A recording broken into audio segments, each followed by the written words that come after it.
நம்ம சேனலை சப்ஸ்கிரைப் பண்ணாதவங்க சப்ஸ்கிரைப் பண்ணுங்க. கூடவே பெல் ஐகானை கிளிக் பண்ணீங்கன்னா நாங்க அப்லோட் பண்ற வீடியோவை நீங்க உடனுக்குடன் பார்க்கலாம்.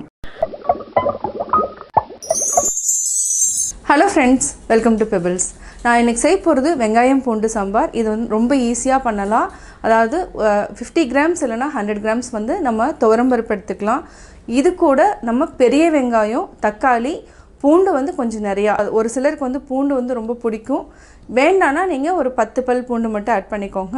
இதை வந்து நல்லா 4 விசில் விட்டு வேக வச்சு தனியாக எடுத்து வச்சுட்டு தாளிக்கிறதுக்கு வந்து நம்ம சின்ன வெங்காயம், தக்காளி ஆட் பண்ணி செய்ய போகிறோம். கடைசியில் வந்து நம்ம ஒரே ஒரு துண்டு வந்து வெல்லம் ஆட் பண்ணி செய்ய போகிறோம். வாங்க எப்படி செய்கிறதுன்னு பார்க்கலாம். தேவையான பொருட்கள்: நம்ம பெரிய வெங்காயம் 1 எடுத்துக்கலாம். பூண்டு ஒரு 2 பூண்டு எடுத்துருக்கிறேன். இது வந்து சின்ன நாட்டு பூண்டு தான். டேஸ்ட் வந்து நல்லாயிருக்கும். இதுக்கு ஒரு தக்காளி, 1 டேபிள் ஸ்பூன் தனியாத்தூள், 1 டேபிள் ஸ்பூன் மிளகாய்த்தூள், சின்ன வெங்காயம் ஒரு 10 வெங்காயம் எடுத்துக்கலாம், வரமிளகாய், ஒரு தக்காளி. ஃபஸ்ட்டு நம்ம பருப்பு கூட தக்காளி, வெங்காயம், பூண்டு, ஒரே ஒரு பச்சை மிளகாய் இதை போட்டு நல்லா வேக வச்சுக்கலாம். இது வந்து நம்ம தாளிக்கிறதுக்கு எடுத்துருக்குறோம். அடுத்தது இதுக்கு வந்து 100 கிராம் பருப்பு நான் வந்து 20 மினிட்ஸ் சோக் பண்ணி வச்சுருக்கிறேன். ஒரு சின்ன நெல்லிக்காய் அளவுக்கு புளி, இதை வந்து நம்ம கரைச்சிக்கலாம். அடுத்தது வந்து சீரகம் 1/2 டேபிள் ஸ்பூன், கடுகு 1/2 டேபிள் ஸ்பூன், ஒரு பச்சை மிளகாய் இருந்தாலே போதும், ஒரு கருவேப்பிலை கொஞ்சமாக. இந்த அளவுக்கு நம்ம வெல்லம் ஆட் பண்ணிக்கலாம். லைட்டாக வந்து ஸ்வீட்டாகவும் இருக்கும், டேஸ்ட்டும் நல்லாயிருக்கும் இந்த சாம்பாருக்கு. கடலைப்பருப்பு, உளுத்தம்பருப்பு தாளிக்கிறதுக்கு. இப்போ எப்படி செய்கிறதுன்னு பார்க்கலாம். நம்ம ஃபஸ்ட்டு துவரம்பருப்பு நான் வாஷ் பண்ணி, அதாவது குடிக்கிற தண்ணியில் தான் ஊற வச்சுருக்கேன். இது கூட நம்ம இன்னும் 1 டம்ளர் வந்து தண்ணி சேர்த்துக்கலாம். 1/4 டீஸ்பூன் மஞ்சத்தூள், பூண்டு,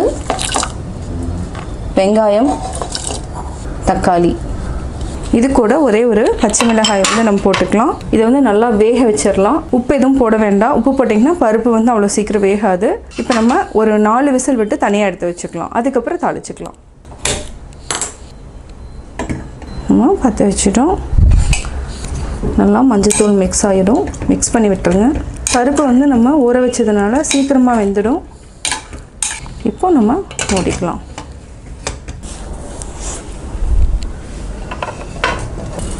மூணு விசில் விட்டு எடுத்துட்டோம்.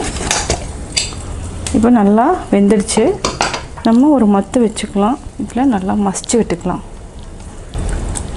பூண்டு எல்லாமே வந்து பெரிய வெங்காயம் நல்லா கரைஞ்சிடணும், அந்தளவுக்கு நல்லா மசிச்சு விட்டுக்கலாம். தக்காளி, இதில் இருக்கிற பொருள் எதுவுமே அதாவது தெரியாத மாதிரி நம்ம கரைச்சி விட்டுக்கணும்.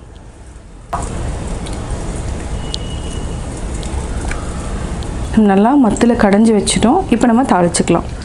நம்ம ஒரு மண் பாத்திரம் வச்சுக்கலாம். 2 டேபிள் ஸ்பூன் அளவுக்கு எண்ணெய் விட்டுக்கலாம். எண்ணெய் நல்லா காயிட்டும். காஞ்சதுக்கப்புறம் கடுகு, இது கூட நம்ம கொஞ்சமாக வெந்தயம் சேர்த்திக்கலாம். நான் வெந்தயம் வந்து உங்களுக்கு சொல்ல, இதுக்கு வந்து ஒரு 1/4 டீஸ்பூன் அளவுக்கு வெந்தயம் சேர்த்துனா வாசத்துக்கு நல்லாயிருக்கும். கடுகு நல்லா பொரிஞ்சிட்ருக்கு. இப்போது வெந்தயம், கடலைப்பருப்பு, உளுத்தம்பருப்பு,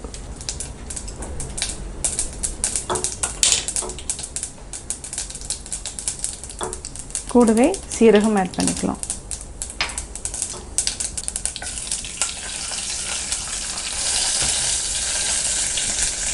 ஒரு வரமிளகாய், கருவேப்பிலை, வெங்காயத்தை நான் 2ஆக கட் பண்ணி வச்சுருக்கிறேன். இது நல்லா வதங்கணும்.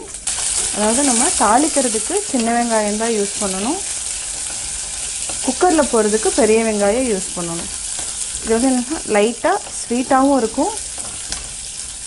இந்த இட்லி, தோசைக்கெல்லாம் சாப்பிட்றப்போ டேஸ்ட்டாக இருக்கும். நல்லா வேகட்டும். நம்ம தக்காளி அடுத்தது போட்டுக்கலாம். நல்லா வதக்கிட்டோம். தக்காளி ஆட் பண்ணிக்கலாம். தக்காளி வதங்கினோன்னையும் நம்ம சாம்பார் ஆட் பண்ணிக்கலாம். தக்காளி நல்லா வெந்துடுச்சு. இப்போ நம்ம பருப்பு ஊற்றிக்கலாம். நல்லா மிக்ஸ் பண்ணி விடுங்க.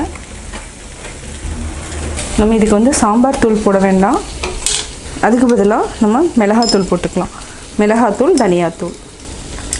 தனியாத்தூள் 1 ஸ்பூன், மிளகாத்தூள் 1 ஸ்பூன் போட்டு நல்லா மிக்ஸ் பண்ணி விட்டுக்கலாம்.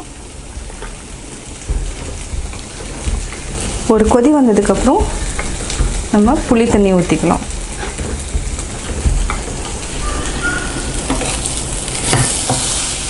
நல்லா பருப்பு கொதிச்சிடுச்சு. இப்போ நம்ம புளி ஆட் பண்ணிக்கலாம். நல்லா மிக்ஸ் பண்ணி விடுங்க. இந்த சாம்பாருக்கு வந்து எந்த காயுமே தேவையில்லை. பூண்டு வெங்காயம் மட்டும் இருந்தாலே போதும். தக்காளி கூட ஆப்ஷனல் தான். தக்காளி போடாமல் இருந்தீங்கன்னா புளி வந்து கொஞ்சம் ஜாஸ்தி ஆட் பண்ணிக்கலாம். இன்னும் கொஞ்சம் தண்ணி விட்டுக்கலாம். நல்லா கொதிக்கட்டும். நல்லா கொதி வந்ததுக்கப்புறம் நம்ம வெல்லமும் கொத்தமல்லி தலையும் துவைக்கலாம். இதுக்கு கொஞ்சம் சால்ட் பத்தாமல் இருக்கும். கொஞ்சமாக நம்ம உப்பு போட்டுக்கலாம். கொதிக்க ஆரம்பிச்சிருக்குது. ஒரு 3 நிமிஷம் வரைக்கும் மூடி வச்சுக்கலாம். லைட்டாக ஓப்பனில் வைங்க, இல்லைனா பொங்கிடும். அதனால் கொஞ்சம் நான் ஓப்பனில் வச்சுருக்கேன். சாம்பார் நல்லா கொதிச்சிருச்சு. இப்போ நம்ம வெல்லம் போட்டுக்கலாம். இது கூடவே கொஞ்சமாக கொத்தமல்லியும் துவைக்கலாம். கேஸ் ஆஃப் பண்ணிக்கலாம். வெங்காயம் பூண்டு சாம்பார் ரெடி ஆயிடுச்சு.